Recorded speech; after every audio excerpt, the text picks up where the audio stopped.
Alors, mon Weasley préféré, ça va être très compliqué. Surtout que, à ce que j'ai vu des divers tag ultimes de divers youtubeurs, le choix est très restreint. Je crois que j'ai entendu une fois Ginny et j'ai jamais entendu ni Percy, ni Arthur, ni Bill, ni Charlie. Ça reste toujours autour des jumeaux de Ron et quelquefois Molly. Et ben je vais tomber dans la simplicité en disant Molly. Parce que Molly, c'est vraiment... C'est la mère qu'on voudrait tout savoir. C'est une maman poule qui ferait tout pour ses gosses, un peu comme Narcissa Malfoy. Bon, on a vu qu'il faut surtout pas l'énerver, hein, parce que quand on voit la beuglante qu'elle envoie à Ron ou le duel mythique contre Bellatrix, on voit qu'il faut surtout pas l'énerver, mais vraiment, Molly, ça reste ma Weasley préférée.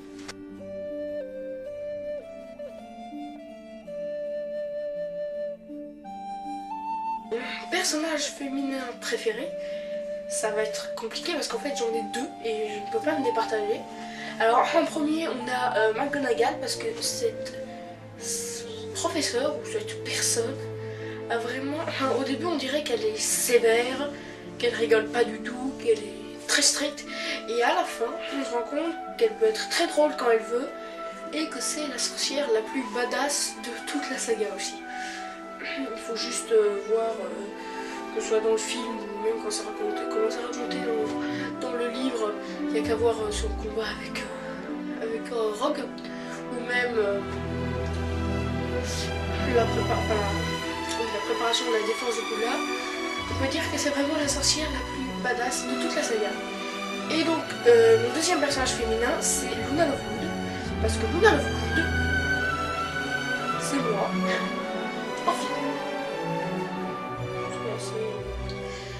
Tout le monde la prend pour une folle. D'ailleurs, au premier abord, c'est la folle. On se rend compte qu'elle est quand même très sain d'esprit comme l'autre. Elle peut être très intelligente quand elle veut. Enfin, c'est vraiment tout moi.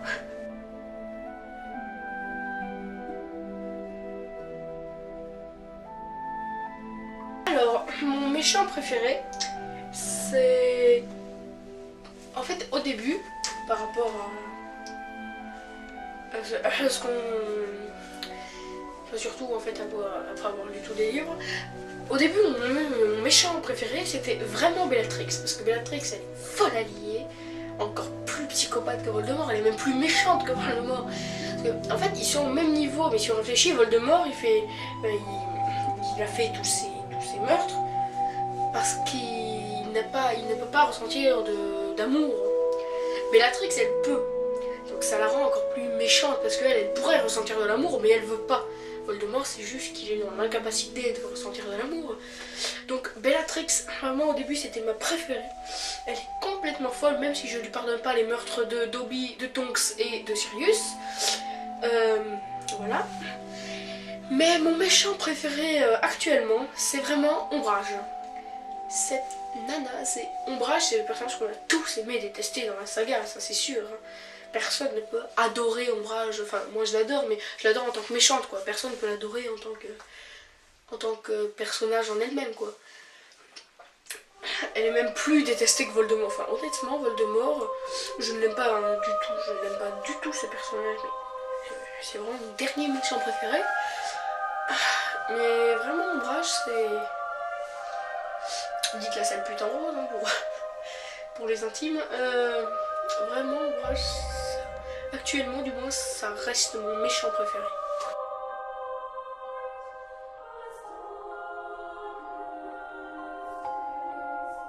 Mon personnage masculin préféré, ça, il y en a qu'un.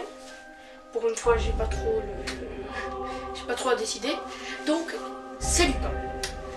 Lupin, je sais pas, mais dès la première fois où j'ai lu Le Prisonnier d'Azkaban, oui, parce qu'en fait, moi, même si je suis née beaucoup de temps après la sortie d'Harry Potter, j'ai quand même lu tous les livres avant de voir les films. Donc, c'est sûr que je m'étais fait des idées différentes, mais que ce soit dans le film ou dans le livre, Lupin, dès le premier abord, il m'a paru sympa. C'est vraiment l'homme triste parce que évidemment à la fin il a perdu tous ses amis, mais enfin, déjà il croit qu'il a perdu tous ses amis, mais il arrive à tenir bon. Et c'est vraiment un personnage, en fait c'est un personnage très fort mentalement, on dirait pas, mais c'est vraiment un des personnages les plus forts mentalement de la saga, je crois. Lupin c'est le personnage que je voudrais avoir comme père, quoi. Bon, c'est pas le cas malheureusement, mais bon. Donc voilà, c'est Lupin.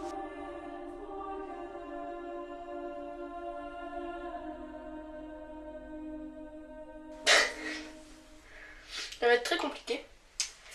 D'un côté j'ai Lupin, d'un côté j'ai McGonagall et je peux pas me départager. Il va falloir que je le fasse bien sûr, mais bon, il va falloir que je réfléchisse.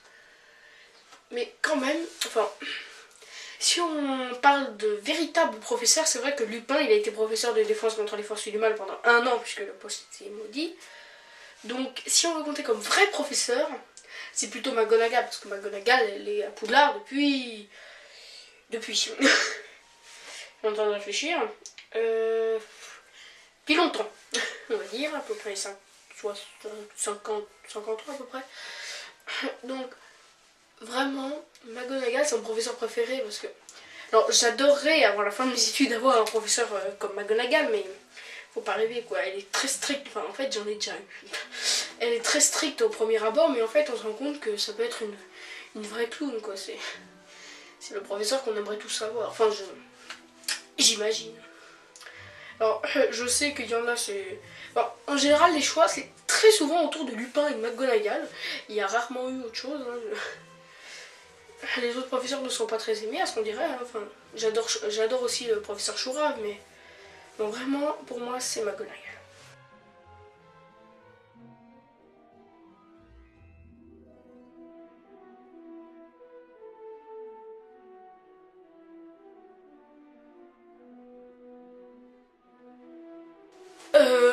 Passer une journée à entendre Lockhart parler de lui-même, il y aurait un meurtre à la fin de la journée, c'est... Même avant la fin d'ailleurs. Hein. Mais Lockhart est vraiment un personnage que je n'ai jamais aimé. Même dans le livre, j'ai senti, enfin comme beaucoup de personnes j'imagine, j'ai senti dès le début qu'il y avait un problème. Hein. Que ça ne pouvait pas être ce genre d'homme, enfin, de ce qu'il dit dans les livres quoi. Donc vraiment... Lockhart, déjà pendant 5 minutes, il faudra m'y forcer.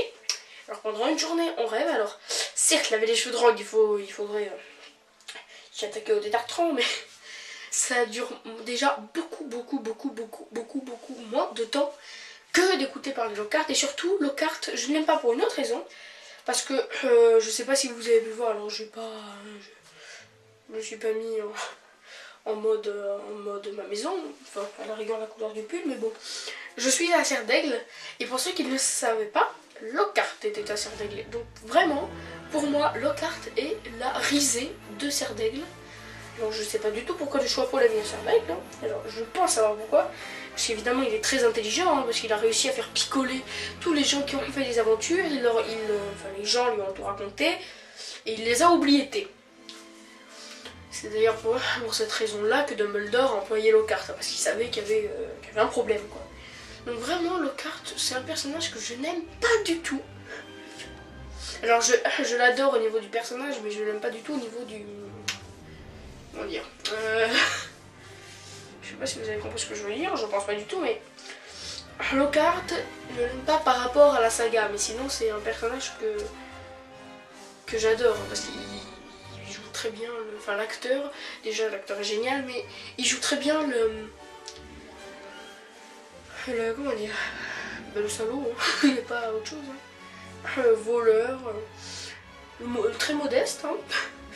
Narcissique, enfin tous les adjectifs qui sont pas bons, quoi. Donc lavez les cheveux de rein, vraiment.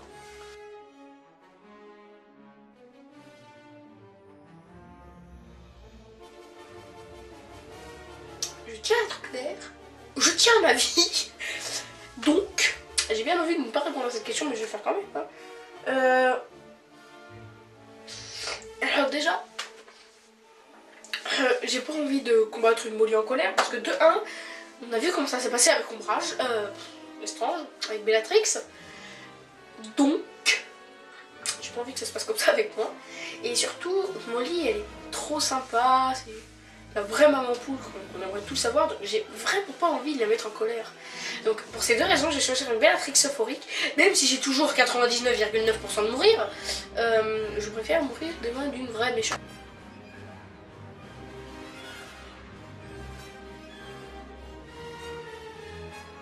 Je choisirais le Poudlard Express, mais donc là je tombe encore dans la facilité, on dira. Mais j'ai une bonne raison moi. Alors déjà le Poudlard Express, pour ceux qui ont lu les livres avant de lire les films, on s'était tous fait une idée d'un vrai paradis quoi. Un train avec la sorcière aux bonbons qui passe. Tu peux acheter des pâtes à citrouille, des choco-grenouilles, des dragées surprises de Bertie Crochu.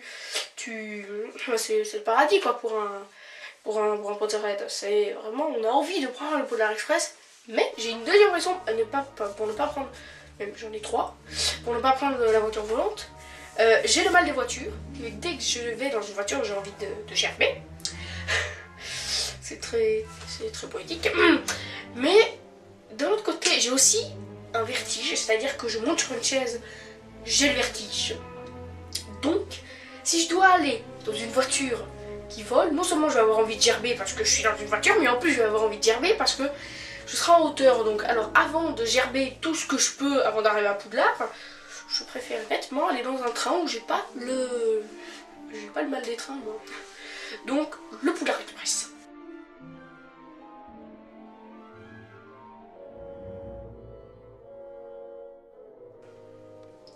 Ça va être très simple. Embrasser Voldemort, que ce soit Tom Jedusor ou en Voldemort, bah caca, voilà. Mais donner oui bien sûr, donner un bain à Ombrage, si je peux la noyer ou l'électrocuter par derrière, il n'y a pas de souci. Moi, je veux bien lui donner autant de bain qu'elle veut, tant que je peux la noyer dedans.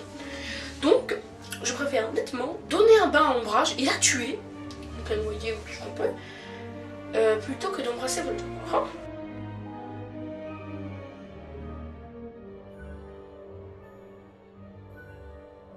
Vous allez tous me gueuler dessus, mais que ce soit dans les livres ou dans les films, je n'ai jamais, au grand jamais, aimé le Quidditch. Alors déjà, je n'aime pas le sport à cause de l'esprit de compétition, donc je n'aime pas le sport avec l'esprit de compétition, et en plus j'ai le vertige, donc le Quidditch c'est tout sauf bien pour moi. Donc il faudrait me payer très cher pour que je monte sur un éclair de feu. L'hippogriffe à la rigueur, alors certes il y a toujours la notion de vertige, mais tu te sens mais tu te sens un peu plus protégé parce que, comment dire, un balai ça fait ça, de à peu près, bon ça on va dire, d'épaisseur, un hippogriffe ça fait ça. Bon je sais pas à peu près combien, j'ai pas un hippogriffe sous la main, mais bon je préfère, enfin ça fait comme monter sur un cheval qui vole, Pégase quoi. Mais étant donné que c'est une créature mi-cheval, mi-aigle, je préfère, enfin je suis moins stressée de monter sur un cheval que de monter sur un balai. Donc vraiment, je choisis l'hippogriffe et en plus j'adore les animaux.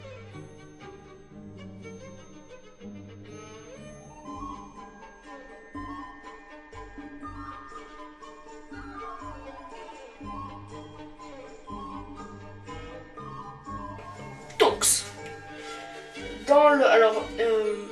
Natalia Tena est une bonne actrice, mais je trouve que pour Tonks, elle l'a pas assez mise en valeur comme c'était dans Pourquoi je monte là d'ailleurs c'est là, comme c'était dans l'Ordre du Phénix ou dans La Princesse sans mêlée, parce que Tonks, dans l'Ordre du Phénix, on montre vraiment qu'elle est très drôle, qu'elle est aussi très maladroite, et Natalia, dans les films, ne le montre absolument pas. Pareil dans Le Prince du Sang Mêlé, elle a beaucoup plus peur, elle sent le danger, elle sent que c'est bientôt la fin, donc c'est d'ailleurs elle a raison. Elle sent que ça va pas bien. Et déjà on la voit beaucoup plus dans le livre, hein, parce que pour ceux qui auraient eu la mauvaise idée de ne pas lire les livres, dans Le Prince du Sang Mêlé, toute la scène avec Luna qui trouve Harry dans le train, qui lui répare son nez, tout ça dans le livre c'est Tonks qui le fait, c'est pas Luna. Et dans le livre, donc, elle a perdu tout son sens de l'humour. Elle est vraiment elle peut être énervée très vite. Elle a plus du tout d'humour, ça je l'ai déjà dit, mais dans le livre, dans le film, on voit aucune différence. C'est vraiment, je m'imaginais pas du tout Tonks comme ça. Alors j'adore ce personnage, mais vraiment je trouve que dans le film, il a quand même été pas mal raté.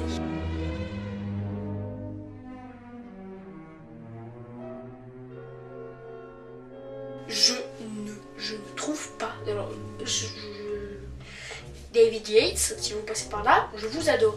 Mais je ne peux pas, enfin, aucun Potterhead censé ne peut trouver un film meilleur qu'un livre. Ce n'est pas possible.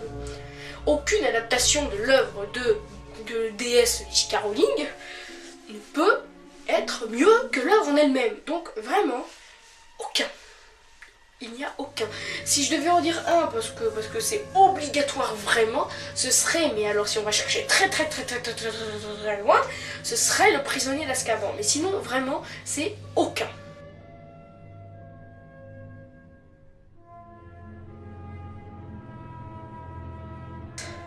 Richard Harris, c'est tout. Il donne vraiment, dans les deux premiers films, il donne vraiment l'idée du vieux sage. C'est l'idée du grand-père qui veut protéger Harry. Bon, même si on n'arrive pas à se visualiser Richard Harris dans les autres films à partir de fond, on va dire. Mais Michael Gambon, on n'arrive pas à le visualiser dans les deux premiers.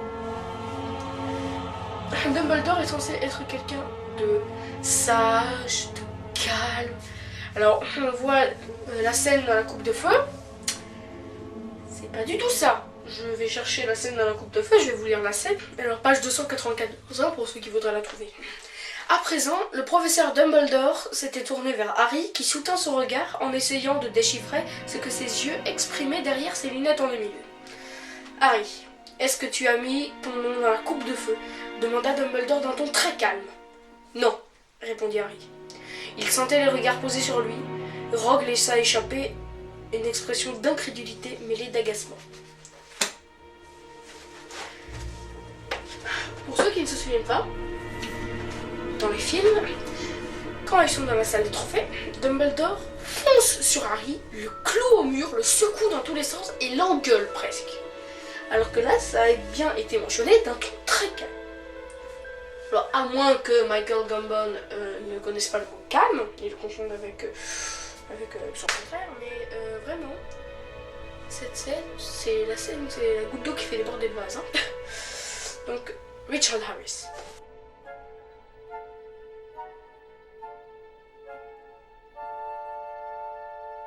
Pourquoi, au nom de Merlin, de je sais pas qui, de Paracelse, de Dumbledore, non, je sais pas qui, pourquoi Charlie Weasley n'apparaît dans aucun des films? C'est le seul Weasley qu'on ne voit pas. Même Bill, on le voit. On voit Fred et George, on voit Ron, on voit Ginny, on voit Molly, on voit Arthur, on voit Bill, on voit Percy, et on ne voit pas Charlie. Je ne comprends pas pourquoi David Yates a pensé qu'il faudrait passer à côté de Charlie. Bon. Ensuite, numéro 2. Et là, je ne pardonnerai jamais David Yates. J'ai eu envie de l'étrangler quand j'ai vu ça, quand j'ai vu la Ligue de la Mort. Partie 2. Comment ont-ils pu ne pas faire le combat de Voldemort contre McGonagall, Slughorn et Kingsley? Comment ont-ils osé retirer ce combat? Je cherche plus à comprendre, je ne comprendrai jamais. Je comprends pas. Bon, et un autre truc, dans la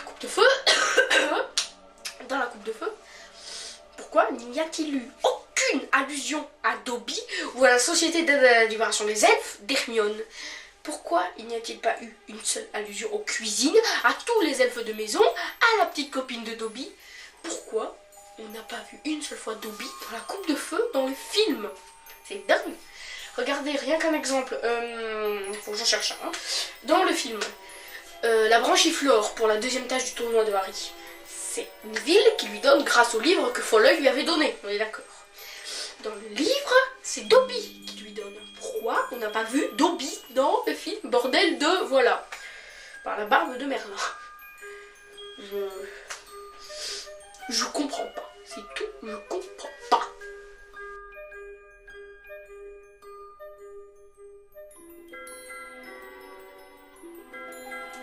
Sans hésiter, les reliques de la mort partie. Alors, j'ai plusieurs raisons. Hein.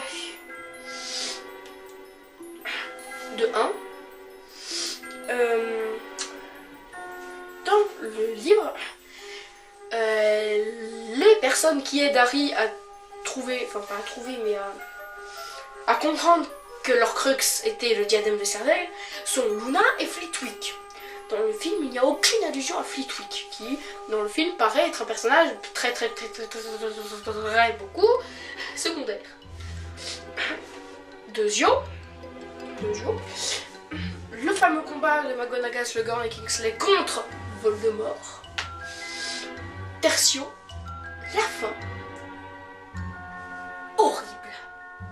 Je comprends pas pourquoi est-ce que David Yates a massacré la fin d'Harry Potter. Alors pour ceux encore qui auraient eu la mauvaise idée de ne pas lire les livres, dans les reliques de la mort à la fin, tout le monde est plaqué au mur de la grande salle, mange-mort comme élève, ou comme professeur, ou comme gentil, ou comme méchant, regarde d'un côté le combat de Harry contre Voldemort, et de l'autre le combat de Molly contre Bellatrix. Les deux combats se passent en même temps, tous les deux dans la grande salle, devant tout le monde. Et le fait qu'il n'y ait eu absolument aucun public dans le combat de Harry contre Voldemort, et pareil de Molly contre Bellatrix, parce que personne ne regardait, je trouve ça complètement débile. Je comprends pas quelle idée lui est passée par la tête d'avoir complètement changé la fin. Il a fait la fin à sa guise. Et d'ailleurs, ça rend de la merde, mais ça...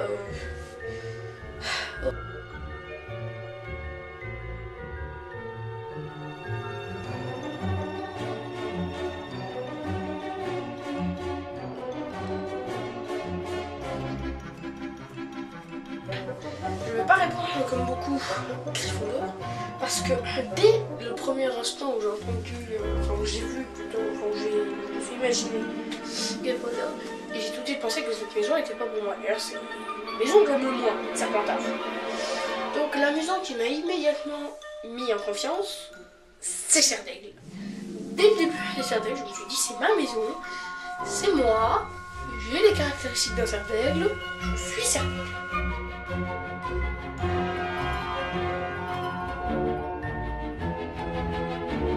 Sur Pottermore, je suis un Serdaigle. Et sur d'autres tests que j'ai fait avant, notamment je suis à peu près à 90% Serdaigle, à 10% Poufsouffle. Et d'ailleurs, je pense qu'on voit bien bon côté Serdaigle.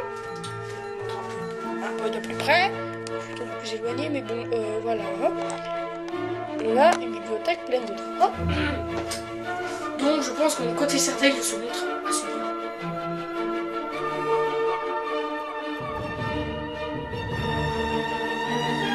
Alors, je ne vais pas répondre comme beaucoup du sortilège, métamorphose ou défense contre les forces animales. J'adore professeur ou apprentisseur, mais en fait, j'adore tout ce qui touche aux plantes et j'adore la chimie. Ce qui fait que mes classes préférées, parce que je ne peux pas me départager entre les deux, sont potions et botanique. Ça paraît bizarre, je sais. Et comparé... ce sont mes classes préférées, mais si je rentre à Poudlard, je fais tout. Toutes les classes que je peux, je fais toutes les options, tout ce qui est facultatif, je fais tous mes devoirs, même histoire de la magie, j'y vais à tous les cours. Même si ça paraît super chaud, moi j'adore. Potions et botanique restent mes préférés.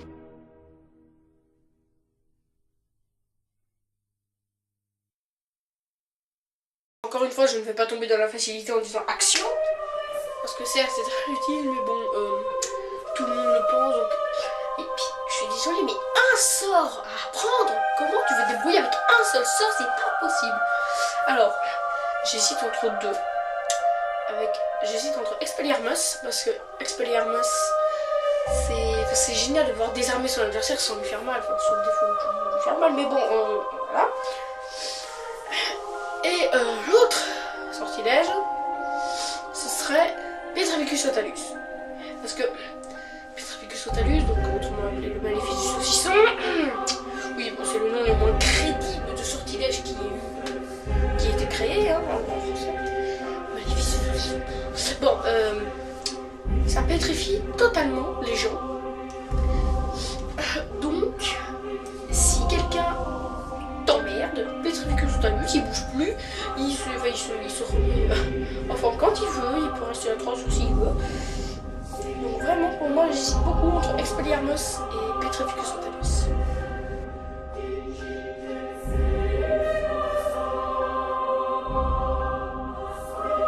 Je l'ai dit un peu plus haut. La deuxième question, mon personnage féminin préféré, ce serait... Aïe, maman. Ce serait Luna. Parce que Luna, comme je l'ai dit, c'est moi en fille. Tout le monde la prend pour une folle, elle est folle, elle est très sain d'esprit si on veut... Voilà. Je trouve pas le mot. Enfin, elle est très sain d'esprit au fond, elle peut être très intelligente quand elle veut. Hein. Mais elle paraît d'être une débile mentale, alors qu'en fait c'est une des élèves les plus intelligentes du collège. Hein. Donc, Luna. C'est tout.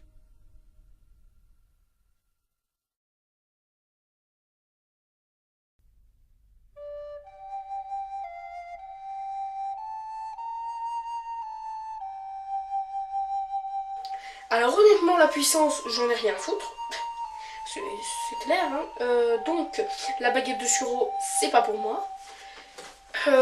Et ensuite, c'est là où j'hésite. La pierre de résurrection, c'est bien parce que, bon, certes, ça peut te rendre dingue parce que les morts viennent pas vraiment à la vie, mais tu peux leur parler, tu peux demander comment ils sont morts, si ça fait mal de mourir, qu'est-ce qui se passe, pas après la mort, mais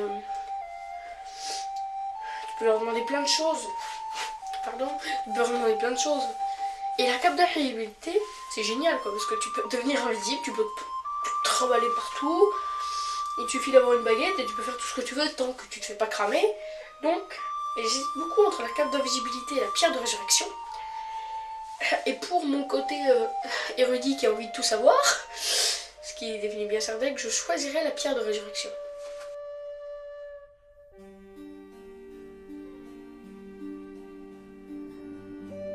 Si je pouvais changer quelque chose, ce serait, putain j'ai l'arme qui monte aux yeux déjà, ce serait la mort de Fred, de Lupin et de Tonks, parce que c'est des personnages quand même qui sont devenus au fur et à mesure très importants. Fred était déjà dès le début, mais c'est des personnages que personnellement moi je les ai tous les trois adorés. Ça m'a traumatisé quand j'ai lu leur mort. Donc vraiment, certes qu'ils restent morts, ça me dérange pas, enfin si ça me dérange, mais c'est le choix de J.K. Rowling, mais au moins qu'elle soit devenue beaucoup plus stylée. On sait juste comment ils sont morts, mais on n'a pas eu la description du duel. Tonks qui s'est fait tuer par sa tante Bellatrix, Lupin qui s'est fait tuer par Dolorov en duel, et Fred qui s'est fait tuer par une explosion faite par Augustus Rockwood. Vraiment, leur plus stylé.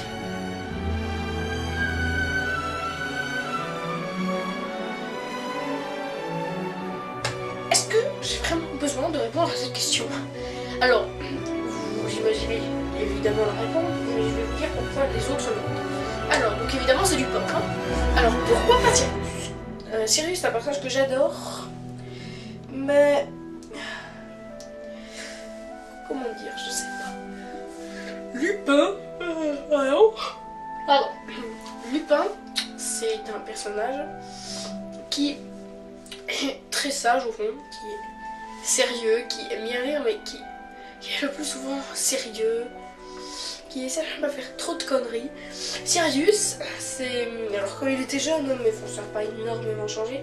Ce personnage est génial, mais il est peut-être pas assez sérieux, je pense, pour être mon préféré. Alors ensuite, Peter, dit que de verre. Comment quelqu'un peut aimer ce personnage? Enfin, aimer, d'accord, enfin aimer je veux bien, mais comment quelqu'un peut trouver que ce personnage, enfin peut trouver que ce personnage est son maraudeur préféré. Que de verre est un enfoiré, c'est tout. Il a vendu les Potter. Il s'est coupé un doigt en faisant croire que Sirius l'avait tué, il l'a fait envoyer à Azkaban. C'est lui qui a ramené Voldemort à la vie. Enfin, il y a trop de choses qui vont pas avec ce personnage que je n'aime pas. Et pour finir avec Cornedruy, donc James Potter, cet homme est un salaud. Et ça, je suis bien d'accord avec Rogue. Quand on voit comment il était enfant, ce mec est un salaud. C'est un pur salaud, vraiment. Alors, personnellement, pour moi, il ressemble pas à Harry. Pour moi, ça pourrait plus être le père de Drago. Il ressemble exactement à Drago, quoi. Il est petit, quoi. Le même caractère. C'est pas Harry, quoi. C'est pas Harry. S'il s'appelait James Malfoy, ça me paraîtrait pas bizarre, mais vraiment, je n'aime pas James Potter.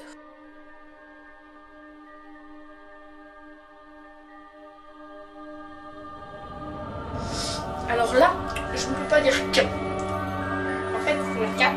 Je vais les 4 comme 3. D'abord, Dobby. Dobby, c'est la mort la plus... Pardon. Dobby, c'est la mort la plus traumatisante de toute la saga. Dobby, c'est un petit animal trop mignon. C'est un petit doudou. C'est trop mignon. Il était trop mignon et il s'est fait tuer par cette... Par cette pute, pas de mots, par cette pute de Bellatrix, alors qu'il essayait de sauver Harry, Ron, Hermione et les autres. Donc, vraiment, c'est... Dobby, quoi. Dobby, il aurait pas dû mourir comme... Il aurait pas dû mourir tout court. Bon, Dobby, c'est fait. Allez, voilà. On continue dans les larmes. Fred. Fred, George sans Fred, c'est pas... Les jumeaux, on peut pas les imaginer. Et on peut pas imaginer un seul jumeau, quoi. Enfin, c'est pas très français ce que je viens de dire, mais...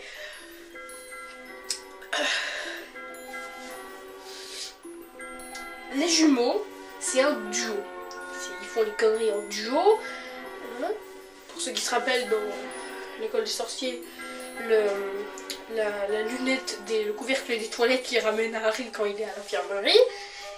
Fred et George, sans Fred, ça fait bizarre. Enfin, George tout seul, je sais pas, mais perso, moi, ça me fait bizarre. Et ensuite, Remus et Tonks, je les compte comme un, parce que c'était un couple, bon, certes avec des problèmes au niveau de la lycanthropie, mais sinon, c'était vraiment, enfin, ils étaient trop mignons ensemble.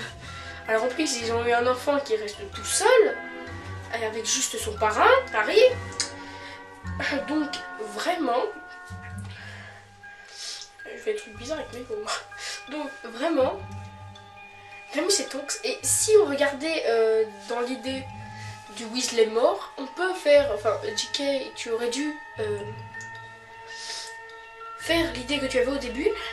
C'est-à-dire qu'en fait, au début, elle voulait tuer Arthur Weasley dans l'Ordre du Phénix quand Nagini l'a attaqué. Mais elle a préféré le laisser en vie et sacrifier Tonks et Lupin. Donc vraiment, tu aurais dû... Alors, j'adore Arthur, mais tu aurais dû tuer Arthur plutôt que Tonks et Lupin. Donc si je devais sauver 3 morts, enfin des morts plutôt, ce serait Dobby, Fred, Tonks et Lupin.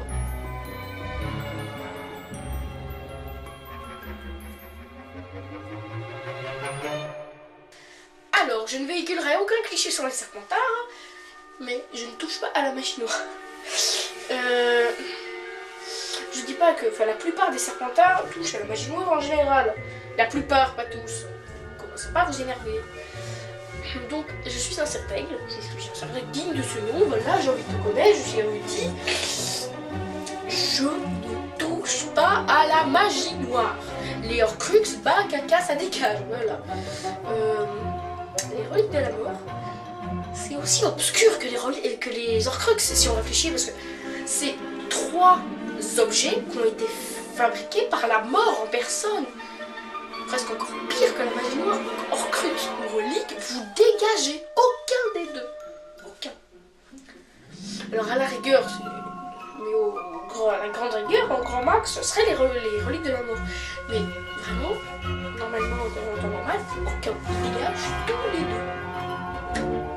Bon, ben c'est déjà la fin du tag ultime Harry Potter.